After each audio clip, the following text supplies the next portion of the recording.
Hi and welcome back to the Case of Books. Normally you only see my hands in a video, but I thought that the topic I want to talk about today warrants a proper camera video, and that topic is Harry Potter.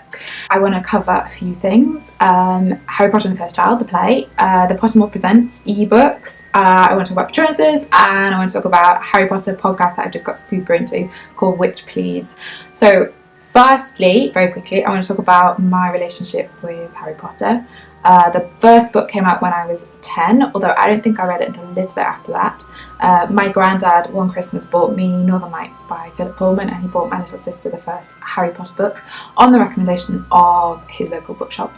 And we read our own book and then we swapped them around. And we both got super into both series. My relationship with the series is exactly what you would expect from someone of my generation. I read all the books the first day they came out. We went to see all the films. It was a huge part of my sort of growing up.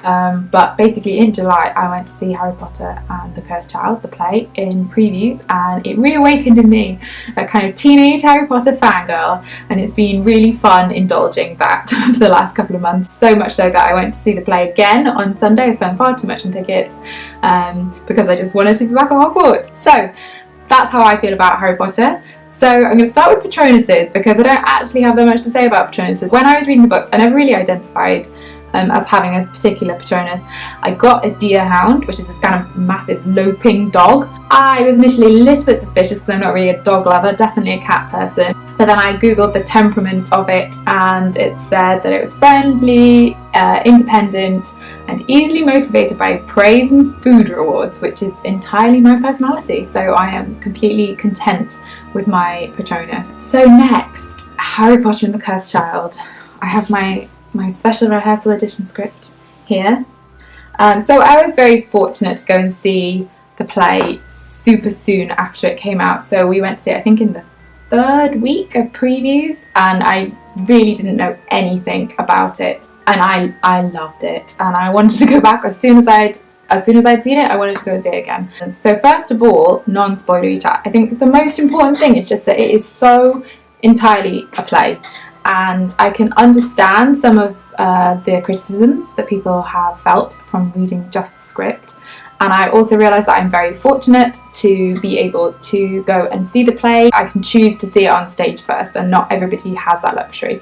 Having said that, if you're going to go and see it, try to resist reading the script, because it's really it's like 50% of the experience. So much of the magic of the play is in the stagecraft and the lighting and the music and the acting, and you see like a skeleton of it by reading the script. There are some plot points that I can totally see why, if they just were read on paper, people would bridle at them, but the actors sell it so much that you're just completely convinced by it when you're seeing it on stage. There is a scene where some characters are looking for some other characters, and there's no dialogue, and there's this fog, and there's this incredibly beautiful music by Imogen Heap, and there is these characters, and the tips of their wands are all lit, and they are moving around, and there are really sharp movements in time to the music, and it's just beautiful. It's so beautifully conceived and executed, and there's scenes like that, and there's several scenes like that there's just no way of getting across the beauty of it in a script. Okay, I'm going to do a few spoilers. So if you are avoiding spoilers, now is the time to stop. I will put up on the screen the time to skip to get back to non-spoiler talk. The real thing that I want to address is the fact that the kind of alternate timelines. I know that I've read people being annoyed that basically Hermione is so mean in one of them, and people being annoyed that it's implied that if she didn't marry Ron, she would turn into this sort of awful, angry spinster woman. But I just think it's really important and so fundamental to the whole Harry Potter series, which is a celebration of friendship, that it's not just Hermione. All three of them are lesser without each other.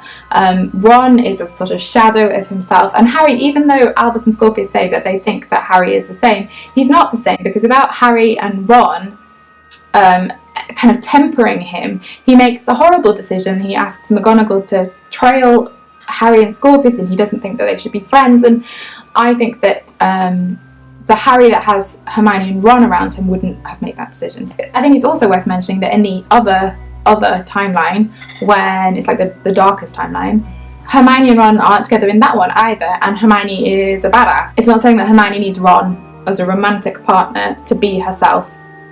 It's saying that without friends and without positive relationships in your life, it's harder, and I think that that's completely not a problematic message. I interviewed Noma Dunswenny, who plays Hermione, for Elle. I'll link the interview down below, and she was amazing, and it was one of my favourite interviews I've ever done, and a real privilege to get to talk to her about playing such an iconic character on stage.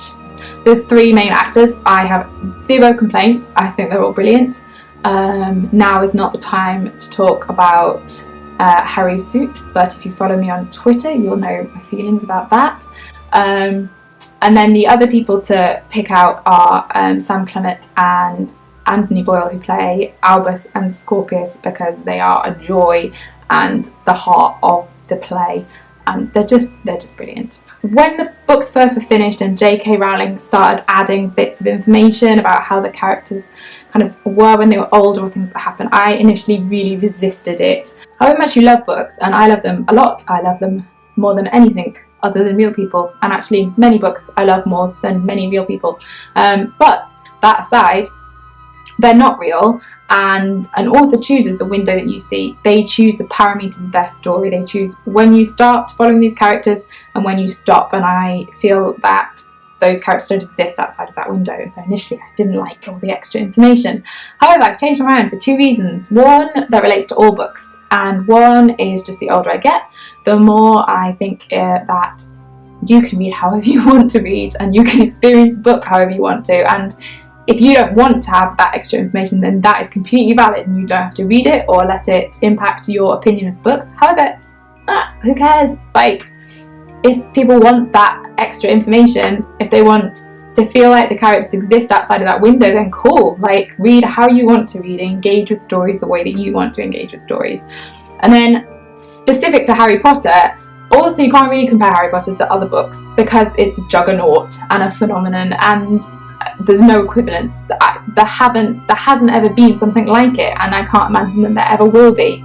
So you can't really apply all of the same rules to Harry Potter, and there's such an appetite for this world, and there are so many extra bits now with the spin-off books, the new films, the play, that I've embraced it, and since embracing it I can't get enough of it, and I love reading all the extra stuff. So that leads me on to Pottermore. So Pottermore got in touch with me a couple of weeks ago about the new ebook. Pottermore actually very kindly sent me a box of goodies to enjoy whilst I was reading them, so thank you. They are all from existing writing on Pottermore. There's some kind of little intermediary bits that link them together, but none of it's new or original. So there are 3 ebooks. They're all very short. They're like 90 pages each, and they are Hogwarts, an incomplete and unreliable guide, short stories from Hogwarts of power, politics and poltergeists, and short stories from Hogwarts of heroism, hardship and dangerous hobbies. I like having the background information, and I like getting little extra stories, but it doesn't really bother me if it's stuff that doesn't really fit with my idea of a character. Like, it's a book, it's not real. My view of the characters is as valid as anything else, and even if it's not like canon, which I think is why as well I just enjoyed The Cursed Child so much. Like, it doesn't get to me if a character does something that I feel is out of character. Like, it doesn't get to me. I just enjoy seeing a new perspective on these characters and a world that I love. So I really enjoyed reading the ebooks. So I have picked out some of my favourite facts from the 3 ebooks to share with you. Number 1, there are other secret platforms at King's Cross Station, potentially on an as required basis. Number 2, we learn about something called a hat stall, which is when the sorting hat takes longer than 5 minutes to decide which house someone was in, and the 2 closest from our kind of cohort are Neville, where the hat was torn between Hufflepuff and Gryffindor, and Hermione, where the hat was stuck between Ravenclaw and Gryffindor. It also says that McGonagall was a hat stall, and it took 5.5 minutes to decide between Ravenclaw and Gryffindor, and Peter Pettigrew was also a hat stall, predictably between Gryffindor and Slytherin. Number 3, an interesting one, is that sometimes J.K. Rowling regrets the amount of information that the Marauders map made Harry privy to, but ultimately she said she was fine about it because she likes the moment where he watches Ginny. Okay, this is spoilery, and I'm not quite sure how much detail to go into. I feel like everyone knows this about the play, but just in case, if you know nothing about the play, skip forwards. But there is a whole section on time turners, which is really interesting in the context of the play. So I'm not going to talk about it, but if you are intrigued, that one is in the Unreliable Guide to the Hogwarts ebook. I've already lost track of what number I'm on. Number 4? Number 4. We'll go with number 4. I thought this was super interesting. There are different levels of magic in portraits, and the head teachers of Hogwarts are kind of like extra magic portraits, and basically they're painted before the death of the head teacher, and the head teacher is able to interact with that portrait before they retire or die, and like teach them how to act, how they would respond to certain situations, so that the portrait can be an actual useful guide to future head teachers. There's also a great chapter on Sylvanus Kettleburn, who is the care of magical creatures teacher before Hagrid, who had 62 periods of probation, which is a school record. And then the last fact is about Slughorn, and this is a nice one to end on. So basically, during the Battle of Hogwarts, Slughorn duelled with Voldemort, and his bravery in the Battle of Hogwarts did much to kind of diminish the stigma around Slytherin House in years to come, which I like very much. So the last thing I want to talk about is Witch Please, which is a brilliant podcast all about Harry Potter. It is so smart,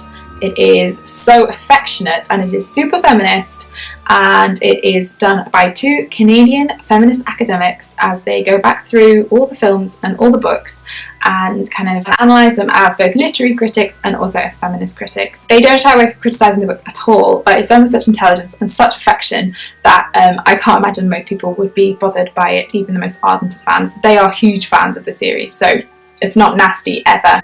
It's really, really funny as well, and I have binge listened to lots of the episodes already in like a 2-week period, so I would highly recommend you seeking that out on iTunes or equivalent. So there are my many and varied thoughts about recent additions to the Harry Potter world. I'd love to hear your thoughts about Harry Potter generally, or about the things that I have talked about. Please remember to like the video and subscribe to my channel, and I will see you soon.